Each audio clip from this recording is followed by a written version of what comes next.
বাংলাদেশে যেটা এর আগে হয়নি, আমাদের মাননীয় প্রধানমন্ত্রী এই কৃষক কার্ডের মাধ্যমে মডার্ন টেকনোলজি ব্যবহার করে আবহাওয়ার সাথে কৃষি উৎপাদনকে সম্পৃক্ত করতে চাচ্ছেন। আপনারা জানেন পহেলা বৈশাখ বাংলাদেশের ইতিহাস, ঐতিহ্য, আবহমান সংস্কৃতিতে অত্যন্ত গুরুত্বপূর্ণ একটি ক্ষণ। এই শুভ ক্ষণে গণপ্রজাতন্ত্রী বাংলাদেশ সরকারের নির্বাচিত প্রধানমন্ত্রী, গণমানুষের নেতা জনাব তারেক রহমান একটি কর্মসূচি উদ্বোধন করতে যাচ্ছেন। সেই কর্মসূচি যেটি কৃষি নির্ভর বাংলাদেশের যেটা অর্থনৈতিক মেরুদণ্ড, সেই কৃষকদের ভাগ্য পরিবর্তনের সাথে সরাসরি জড়িত। আমরা যারা রয়েছে আমাদের প্রায় প্রত্যেকেরই কিন্তু পূর্বসূরি যারা ছিলেন ওনারা হয়তো কৃষিকাজের সাথে সম্পৃক্ত ছিলেন। আজকের বাংলাদেশেও প্রান্তিক, মধ্যম, মাঝারি, ক্ষুদ্র, বৃহৎ মিলিয়ে প্রায় 3 কোটি মানুষ আছেন যারা সরাসরি কৃষিকাজের সাথে সম্পৃক্ত। আমাদের নেতা জনাব তারেক রহমান যখন নির্বাচনী প্রচারণায় সারা বাংলাদেশে গিয়েছিলেন, তিনি বারবার কৃষকদের কাছে ছুটে গিয়েছিলেন, কৃষকদের সমস্যা উপলব্ধি করেছিলেন এবং একটা মূল লক্ষ্য ছিল কিভাবে কৃষকদের যে সমস্যাগুলো রয়েছে সেগুলি সমাধান করে ওনাদেরকে সরাসরি অর্থনৈতিকভাবে ক্ষমতায়িত করা যায়, কিভাবে তাদের কৃষি উৎপাদনকে আরো সহজতর করা যায়, মধ্যস্বত্বভোগীদের সংখ্যা তুলনাভাবে কমিয়ে এনে কিভাবে কৃষি যে ভর্তুকি সেটি সরাসরি তাদের কাছে পৌঁছে দিয়ে তাদের অর্থনৈতিক ভাগ্যের পরিবর্তন করা যায়। সেই লক্ষ্যে মাননীয় প্রধানমন্ত্রী আমাদের নির্বাচনী পথযাত্রায় ঘোষণা করেছিলেন যে ইনশাআল্লাহ বিএনপি রাষ্ট্র পরিচালনা আসলে সব কৃষকদের জন্য পর্যায়ক্রমে কৃষক কার্ড সেটি আস্তে আস্তে বাংলাদেশে পর্যায়ক্রমে উন্মোচন করা হবে এবং কৃষক কার্ড সেই প্রকল্পের অধীনে আগামীকাল টাঙ্গাইলে নববর্ষের প্রথম ক্ষণে সেটি বাস্তবায়ন করা হবে এবং প্রাথমিকভাবে আমাদের 20,000-এর বেশি কৃষককে 10টি ডিস্ট্রিক্টে বা জেলায় 11টি উপজেলায় প্রণয়ন করা হবে। শুধুমাত্র টাঙ্গাইলে কালকে মাননীয় প্রধানমন্ত্রী নিজ হাতে 15 জনকে প্রণয়ন করবেন কৃষক কৃষাণের, এবং সেই কৃষক কার্ড টাঙ্গাইলে 1500-এর বেশি কৃষক কৃষাণের হাতে তুলে দেওয়া হবে।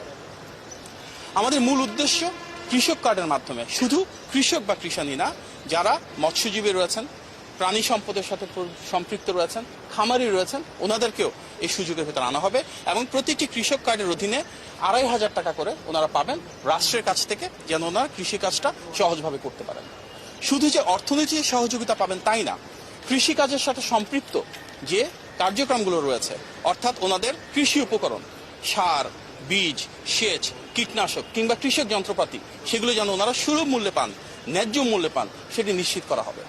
এর সাথে সরাসরি সম্পৃক্ত রয়েছে ব্যাংকিং সুবিধা, যেন স্বল্প সুদে ঋণের ব্যবস্থা হয়, রয়েছে কৃষি বীমা, যার মাধ্যমে ওনারা ফসল উৎপাদিত যদি হয় সেটি নষ্ট হলে যেন কৃষি বীমার অধীনে সুযোগ সুবিধা পান, এবং কৃষকদের জন্য প্রয়োজনীয় যে প্রশিক্ষণ রয়েছে, কৃষকদের সাথে সরকারের যোগাযোগের যে মাধ্যম সেটিকে আরো কিভাবে শানিত করা যায় সেগুলো আমরা এর মাধ্যমে নিশ্চিত করতে চাই। বাংলাদেশে যেটা এর আগে হয়নি, আমাদের মাননীয় প্রধানমন্ত্রী এই কৃষক কার্ডের মাধ্যমে মডার্ন টেকনোলজি ব্যবহার করে আবহাওয়ার সাথে কৃষি উৎপাদনকে সম্পৃক্ত করতে চাচ্ছেন। এবং এর পাশাপাশি যেটা মূল সমস্যা, আমাদের কৃষকরা অনেক সময় কৃষি ভর্তুকি সরাসরি পান না, সেই ভর্তুকিটা ওনাদের কাছে পৌঁছে দেওয়া হচ্ছে এবং কৃষির উৎপাদিত যে পণ্য রয়েছে তার অধীনে যেন তারা ন্যায্য মূল্যটুকু পান, সেটা আমরা নিশ্চিত করতে চাই এই কৃষক কার্ডের মাধ্যমে। উপস্থিত প্রিয় সাংবাদিক ভাই ও বোনেরা, আমাদের নেতা জনাব তারেক রহমান বলেছিলেন যে ওনার একটা পরিকল্পনা রয়েছে, সেই পরিকল্পনার বহিঃপ্রকাশ হচ্ছে নির্বাচনী পথযাত্রায় ইশতেহারে যে সংকল্পগুলো তিনি ব্যক্ত করেছিলেন ধারাবাহিকভাবে তার প্রত্যেকটা বাস্তবায়ন করা।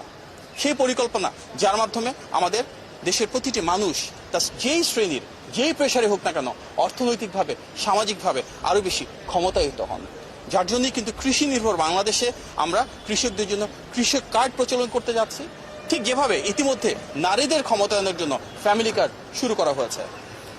নির্বাচনে বিজয়ী হওয়ার পর 2 মাসের ভেতরে ফ্যামিলি কার্ড, কৃষক কার্ড, ইমাম, মুয়াজ্জিন, খতিবদের জন্য সুযোগ সুবিধা এবং সম্মাননা বৃদ্ধি, খাল খনন কর্মসূচি, বৃক্ষরোপণ, শিক্ষা, স্বাস্থ্য এবং কর্মসংস্থানের জন্য যে উদ্যোগগুলো নেওয়া হয়েছে, অভূতপূর্ব এই প্রতিটি অর্জন সম্ভব হয়েছে কারণ বর্তমান যে সরকার সেটি মাননীয় প্রধানমন্ত্রীর নেতৃত্বে স্বচ্ছতা এবং জবাবদিহিতা সৃষ্টি করতে যাচ্ছে।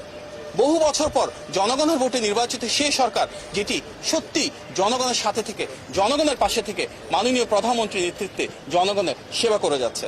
আগামীকাল পহেলা বৈশাখে বাংলা নববর্ষের এই গুরুত্বপূর্ণ সন্ধিক্ষণে ইনশাল্লাহ কৃষক কার্ড যেভাবে শুরু হচ্ছে তার মাধ্যমে বাংলাদেশে একটি নতুন পথযাত্রা শুরু হচ্ছে, যেখানে আমাদের মাননীয় প্রধানমন্ত্রীর দীর্ঘদিন ধরে গৃহীত যে কর্মসূচিগুলো রয়েছে, যেগুলো তিনি সবসময় বিভিন্ন বক্তব্যে উপস্থাপন করেছিলেন, সেটিরই ধারাবাহিক বাস্তবায়নে একটি গুরুত্বপূর্ণ অধ্যায়। আপনার সবাইকে অনেক ধন্যবাদ।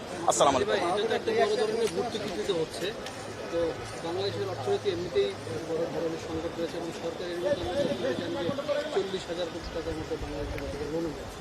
এত বড় ঝুঁকি দিয়ে বর্তমান অর্থনীতি কীভাবে টিকিয়ে রাখা সম্ভব? এর মধ্যে আবার তেল সংকট রয়েছে, তেলের কেনার জন্য বড় ধরনের একটা বাজেট দরকার।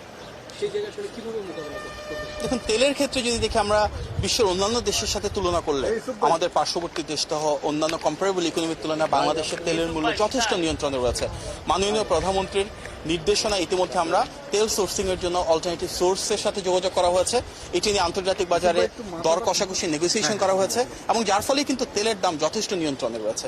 এর পাশাপাশি যেটা অর্থের উৎসের কথা বলছেন, দেখুন একটা সরকারের মূল উদ্দেশ্য কি?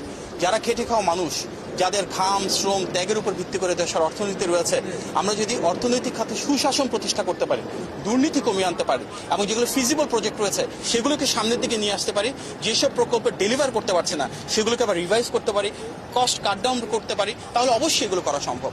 কৃষি নির্ভর বাংলাদেশের সরকারের বাজেটে যদি কৃষকদের ক্ষেত্রে গিয়ে সেখানে এত বিবেচনা করা হয় যে অর্থের সংকলন হবে কেন, সেটা আমরা মনে করি যথেষ্ট না। বাংলাদেশের অবশ্যই একটা মূল ক্ষেত্র হিসাবে কৃষি খাতকে কৃষকদের পাশে দাঁড়ানো সরকারের অন্যতম ম্যান্ডেট এবং সেটি আমরা বাস্তবায়ন করতে যাচ্ছি এবং আমরা বিশ্বাস করি এই প্রকল্পের মাধ্যমে কালকে যে শুভ উদ্বোধন হতে যাচ্ছে কৃষক কার্ডের মাধ্যমে আমাদের কৃষি নির্ভর বাংলাদেশে কৃষকরা কম মূল্যে উৎপাদন করতে পারবেন, তাদের ন্যায্য মূল্য পাবেন এবং যখন কৃষকদের ভাগ্যের পরিবর্তন হবে গোটা বাংলাদেশে ইনশাল্লাহ স্বনির্ভর হবে, গোটা বাংলাদেশ সমৃদ্ধ হবে। আমাদের প্রত্যেকে কাঁধে কাঁধ মিলিয়ে দেশটাকে সামনের দিকে এগিয়ে নিয়ে যাব মাননীয় প্রধানমন্ত্রীর নেতৃত্বে।